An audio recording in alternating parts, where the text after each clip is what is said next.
Três espécies. Existem 4 espécies de sursis pelo CP, uma delas introduzida pela Lei N. 9.714/98. A. Sursis simples ou comum. O condenado deve prestar, no primeiro ano do prazo, serviço à comunidade ou submeter-se à limitação de fim de semana, é condição obrigatória. B. Sursis especial. O cumprimento da pena restritiva de direito mencionada anteriormente é dispensado, desde que, além de reunir todos os requisitos necessários à concessão do sursis simples, o condenado tenha reparado dano, salvo impossibilidade de fazê-lo, as circunstâncias do art. 59 do CP lhe sejam totalmente favoráveis.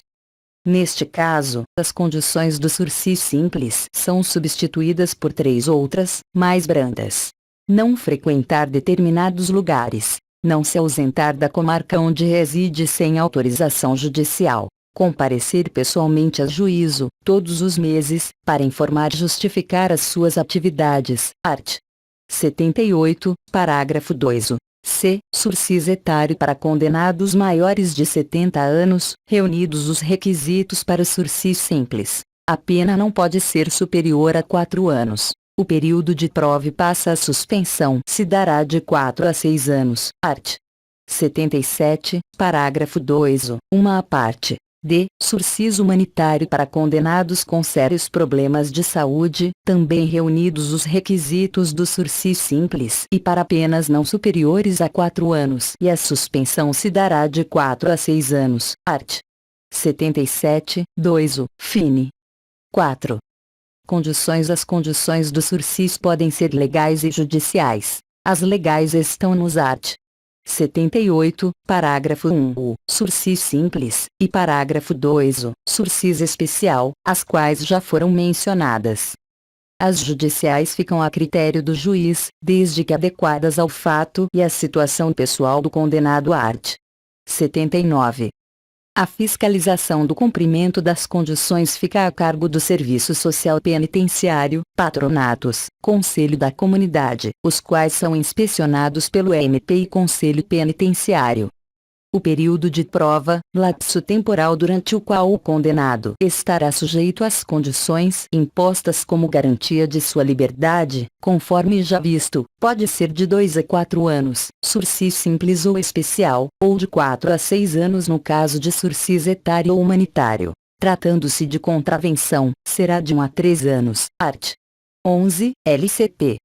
5. Revogação e prorrogação do período de prova. A revogação do benefício pode se dar de forma obrigatória ou facultativa. São causas de revogação obrigatória. Art.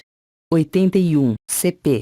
A condenação irrecorrível por crime doloso. A condenação à pena de multa não é causa revogatória, assim como a condenação por contravenção ou por crime culposo.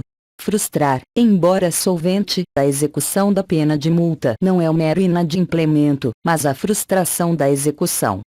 Regis Prado entende que, em face da Lei 9.268/96, pelo qual a multa não mais se converte em privação da liberdade, não seria mais causa obrigatória de revogação.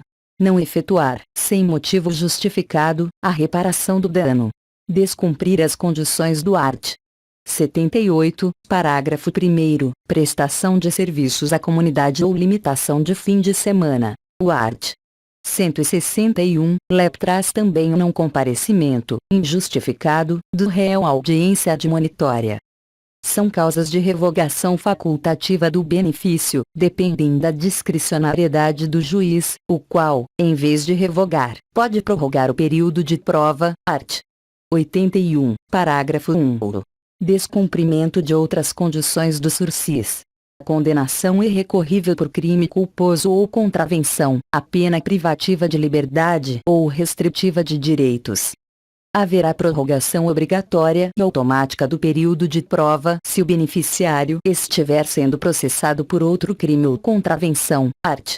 81, parágrafo 2. O prazo ficará prorrogado até o julgamento definitivo, independente de manifestação judicial. Todavia, as condições impostas não subsistem além do prazo anteriormente estabelecido.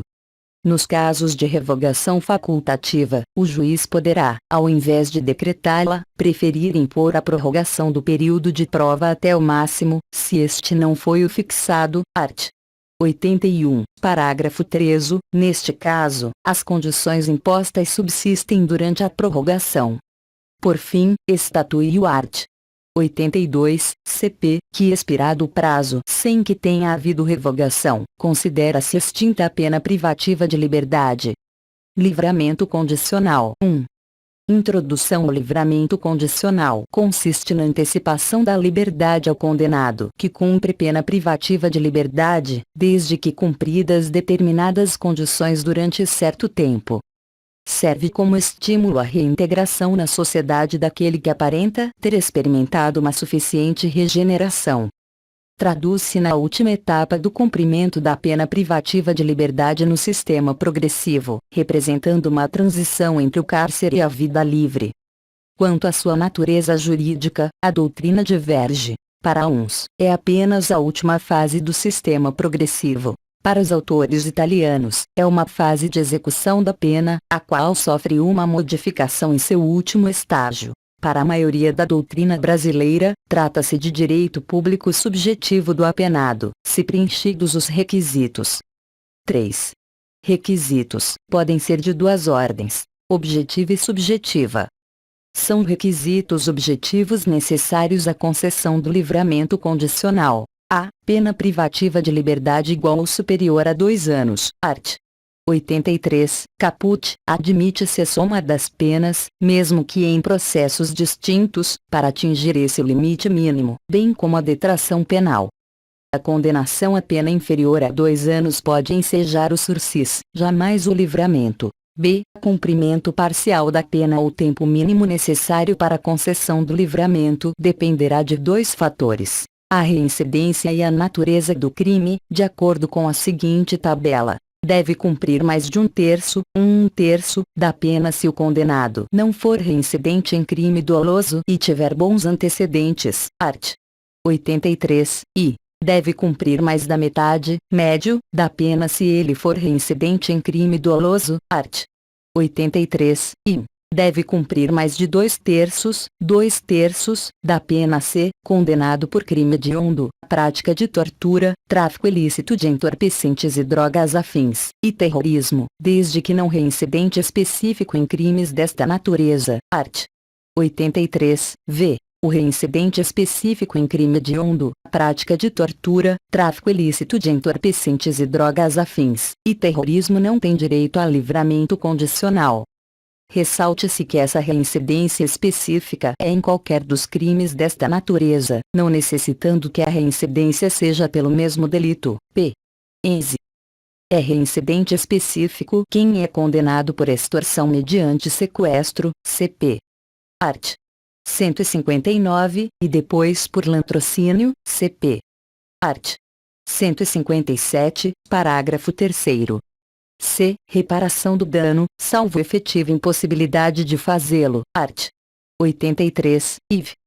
São requisitos subjetivos do livramento condicional. A. Bons antecedentes para o condenado que não seja reincidente em crime doloso. Se for reincidente, com ou sem bons antecedentes, deverá cumprir mais da metade da pena para poder pleitear o benefício. B. Comportamento satisfatório durante a execução. Não é somente durante o encarceramento, deve ser satisfatório dentro e fora da prisão. Trabalho externo, cursos de instrução, como indício de readaptação social. C. Bom desempenho no trabalho. D. Aptidão para prover a própria subsistência com trabalho honesto. E. Prognose favorável, diz o art.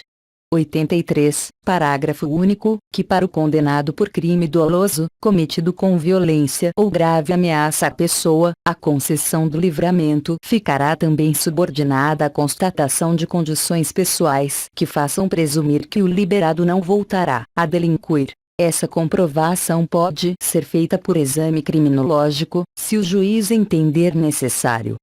3. Condições do livramento condicional. Tal qual no sursis, existem condições de imposição obrigatória e facultativa. Por ser um período de transição entre o encarceramento e a liberdade definitiva, as condições representam restrições à liberdade de locomoção. São condições obrigatórias a serem cumpridas durante o benefício, art. 132, parágrafo 1. O LEP. A. Obter ocupação lícita, em tempo razoável, se for apto para o trabalho. B. Comunicar ao juiz periodicamente a sua ocupação. C. Não mudar de comarca sem autorização judicial. As condições de imposição facultativa ficam a cargo do juiz e, dentre elas, a LEP enumera as seguintes. D. Não mudar de residência sem comunicar ao juiz e às autoridades incumbidas da observação e proteção cautelar. E. Recolher-se à habitação em hora fixada. F. Não frequentar determinados lugares.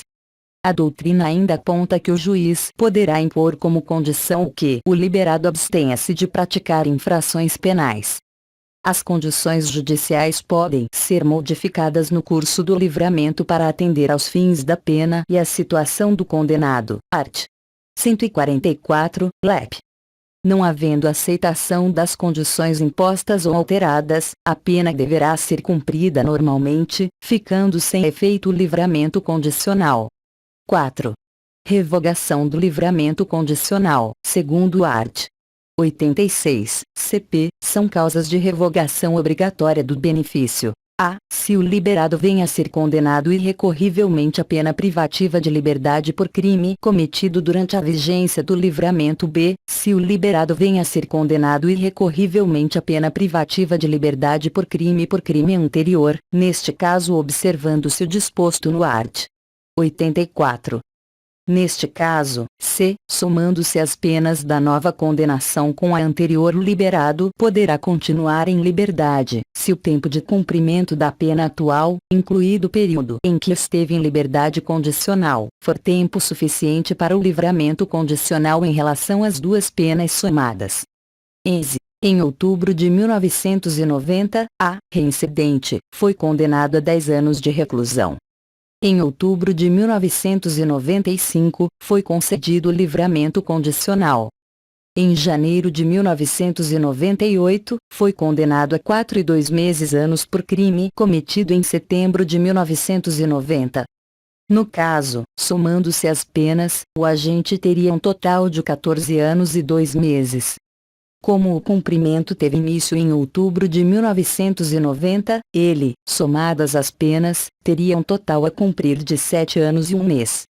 Assim, quando foi condenado, em janeiro de 1998, o sujeito já cumprirá, contados período preso e período do livramento, 7 anos e 3 meses, prazo que lhe faculta permanecer em liberdade. Se o tempo da pena não for suficiente, o condenado regressará à prisão e, quando completar o tempo, poderá voltar à liberdade condicional. Existem também as causas de revogação facultativa. Ocorrendo uma delas, o juiz terá 3 opções: revogar o livramento, advertir o liberado ou agravar as condições. Se o juiz decidir pela revogação, deverá ouvir antes o liberado. Pelo art. 87, CP, as causas de revogação facultativa são: a. O descumprimento de qualquer das condições obrigatórias ou facultativas impostas. B. A condenação irrecorrível por crime ou contravenção à pena que não seja privativa de liberdade, e aí não importa se a infração foi cometida antes ou depois de concedido o benefício. Quanto à condenação irrecorrível à pena privativa de liberdade por contravenção, houve um equívoco do legislador, que se esqueceu de contemplá-la. Para alguns, tal omissão não pode ser suprida pelo juiz. Para outros, como César Bittencourt Mirabete, deve ser considerada como causa de revogação facultativa, pois se a aplicação de pena menos grave, restritiva de direito ou multa, é uma dessas causas, a de pena mais grave, privativa de liberdade, também tem que ser. Os efeitos da revogação, art. 88, CP, irão variar a depender da sua causa. A. Em caso de condenação irrecorrível por crime praticado antes do livramento, terá direito à obtenção de novo livramento, inclusive no que se refere à pena que estava sendo cumprida. As duas penas poderão ser somadas a fim de se obter novamente o benefício e o período de prova é computado como de pena efetivamente cumprida.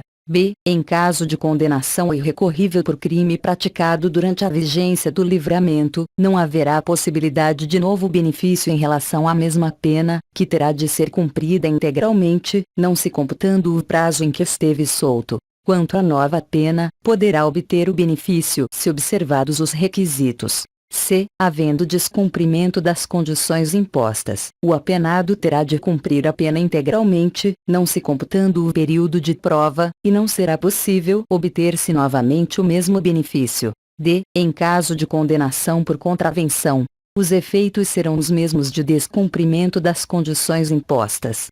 5. Prorrogação do livramento e extinção da pena, diz o art. 89, CP. O juiz não poderá declarar extinta a pena, enquanto não passar em julgado a sentença em processo a que responde o liberado, por crime cometido na vigência do livramento. Para os doutrinadores, isto significa que haverá prorrogação do livramento enquanto estiver correndo o processo do referido crime, mas apenas o período de prova é prorrogado, não subsistindo as condições. Cesar Bittencourt defende que não há prorrogação do benefício, somente a pena privativa de liberdade não poderá ser declarada extinta, pois, havendo condenação, revogar-se-á a liberdade condicional que estava suspensa, não se considerando o período de prova como de pena cumprida. Quanto ao processo por crime praticado antes da vigência do benefício, conforme já foi mencionado, o período de prova é computado como de pena cumprida e, chegando ele ao fim, a pena deverá ser declarada extinta, ainda que o outro processo esteja em andamento. Em suma, a chamada prorrogação do livramento somente ocorrerá para o caso de processo por crime praticado durante a vigência do benefício, não se estendendo às contravenções e não subsistindo as condições impostas na sentença. Efeitos da condenação. 1. Introdução. A sentença penal condenatória produz, como efeito principal, a imposição da sanção penal ao condenado, ou, se inimputável, a aplicação da medida de segurança. Produz, todavia, efeitos secundários, de natureza penal e extrapenal. Os efeitos penais secundários encontram-se espalhados por diversos dispositivos no CP, no CPP e na LEP, tais como a revogação do sursis e do livramento condicional, a caracterização da reincidência no caso de cometimento de novo crime, a impossibilidade de benefícios em diversos crimes, art. 155, parágrafo 2º, 171, parágrafo 1º, inscrição no rol dos culpados, etc. Os efeitos extrapenais secundários estão dispostos nos arts. 91, efeitos genéricos, e 92, efeitos específicos, ambos do CP. Os efeitos genéricos decorrem da própria natureza da sentença condenatória, abrangem todos os crimes e não dependem de pronunciamento judicial, são automáticos. Já os efeitos específicos limitam-se a alguns crimes, dependendo de pronunciamento judicial a respeito, e não se confundem com as penas de interdição temporária de direitos, visto que estas são sanções penais, substituindo a pena privativa de liberdade pelo tempo de sua duração, enquanto aqueles são consequências reflexas do crime, permanentes e de natureza extrapenal. 2. Efeitos genéricos são efeitos genéricos da condenação, art. 91. A. Tornar certa a obrigação de indenizar a sentença penal condenatória vale como título executivo judicial, CPC, art. 584, e dispõe o CPP, art. 63, que transitada em julgado a sentença condenatória, poderão promover a execução, no juízo civil, para efeito de reparação do dano, o ofendido, seu representante legal e seus herdeiros assim, no juízo civil, não precisará o interessado obrigado a comprovar autoria, materialidade e ilicitude. Pode a vítima partir diretamente para a execução, que deverá ser movida contra a pessoa que figura no título, na sentença, em outras palavras, o réu na ação criminal. O responsável civil que não consta do título, que não foi condenado no processo crime, não poderá ser executado, sendo necessária uma ação de conhecimento anterior. Se ela não quiser aguardar o desfecho da ação penal, pode ajuizar uma ação civil ex delicto, sendo que, por se tratar de obrigação de indenizar, transmite-se aos herdeiros do agente, até as forças de herança. De ver-se que uma sentença absolutória não impede a ação civil ex delicto, desde que não baseada em inexistência do fato, negativa de autoria ou que o agente atuou sob o manto de uma excludente de ilicitude. B. Perda em favor da União. Dos instrumentos do crime neste caso, o Estado visa evitar que instrumentos cujo fabrico, alienação, uso, porte ou detenção constitua fato ilícito fiquem na posse do condenados. Assim como efeito automático da condenação, esses bens serão confiscados, e o lesado ou terceiro de boa-fé deverão ter autorização especial para poderem ficar com tais instrumentos. Enze, colecionador de armas de guerra.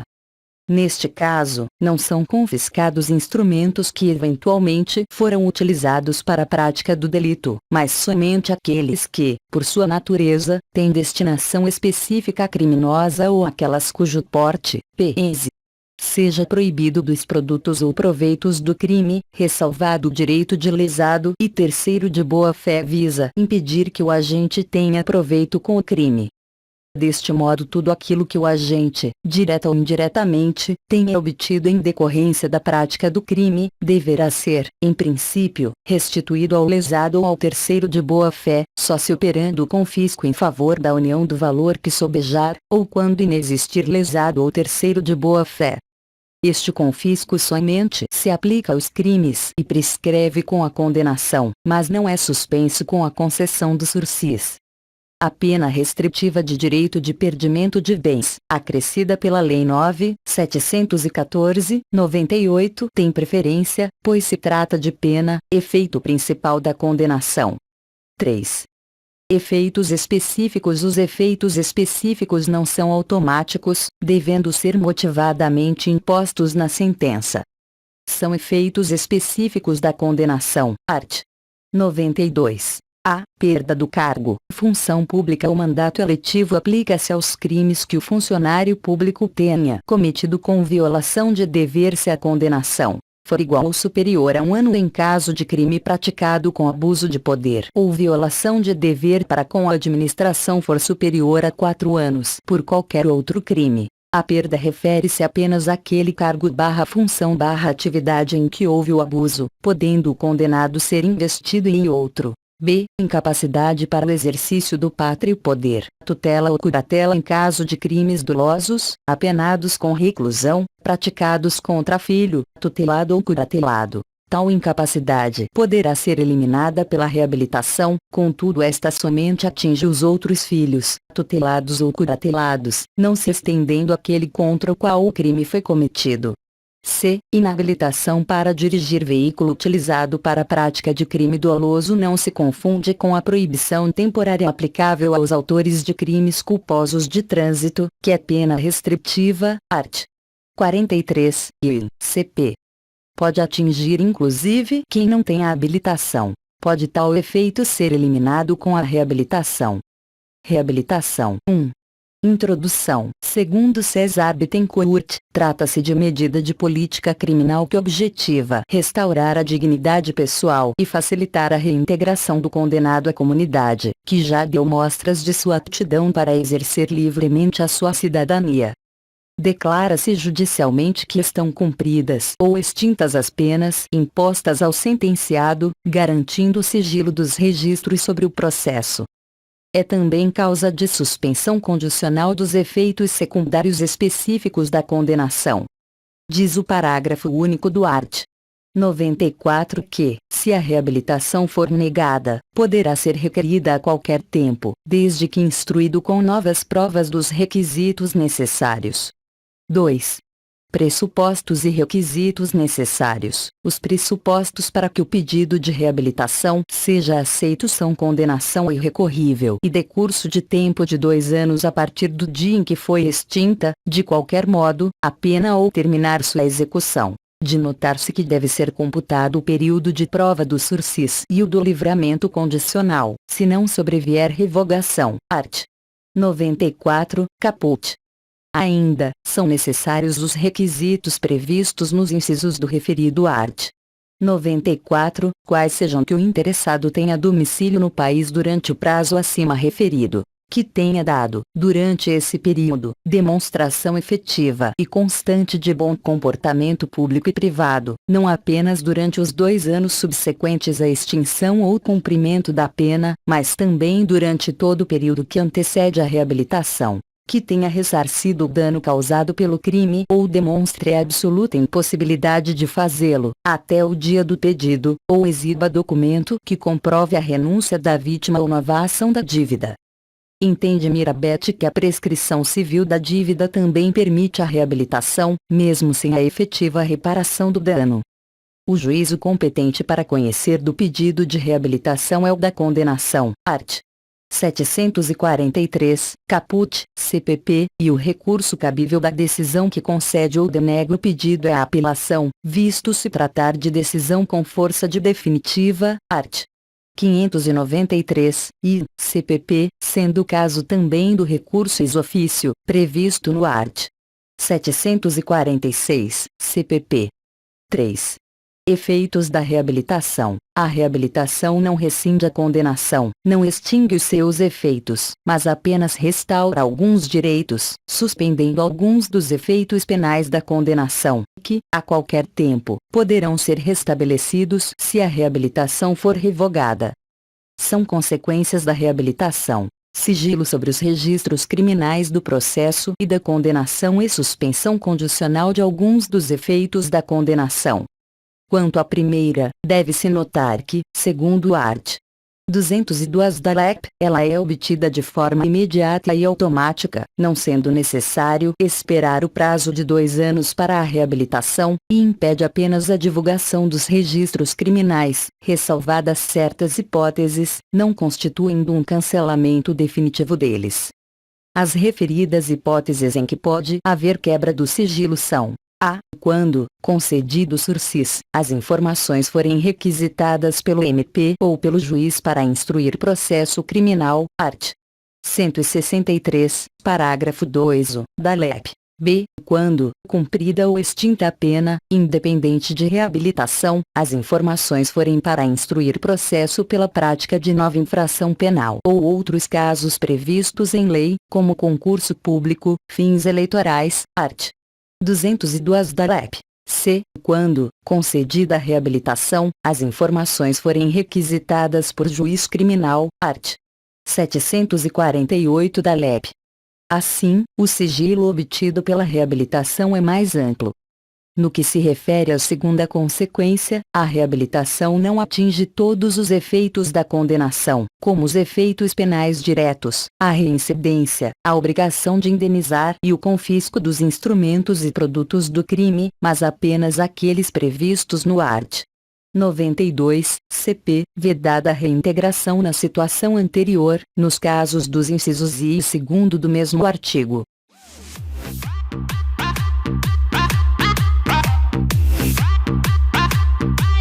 Albatross.